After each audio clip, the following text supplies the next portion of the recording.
Hi guys, welcome to my mini vlog. So finally ईवू को हम कार में बिठा के नीचे सोसाइटी में घुमाने के लिए लेके आ गए हैं। तो सबको पता है कि ईवू की ये जो कार है ये नानू और नानी ने गिफ्ट की थी अभी रिसेंटली ईवू के सेकंड बर्थडे पे।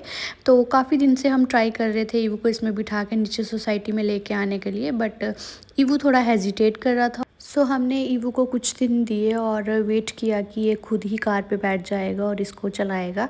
बट थोड़े दिन के बाद हमने देखा कि ये अभी भी नहीं बैठ रहा है, तो हमने सोचा हम इसको खुद बिठाते हैं कार में और इसको थोड़ा एंजॉय करवाते हैं। तो काफ़ी दिन के बाद हम इसको आज कार में बिठा के नीचे सोसाइटी में ले आए हैं। और पहले तो ये बहुत रो रहा था, कार में नहीं बैठ रहा था, बट उसके बाद जब एक बार ये कार में बैठ गया तो उसके बाद इसने काफ़ी इंजॉय किया और इसको देख के हम भी खुश हो रहे थे।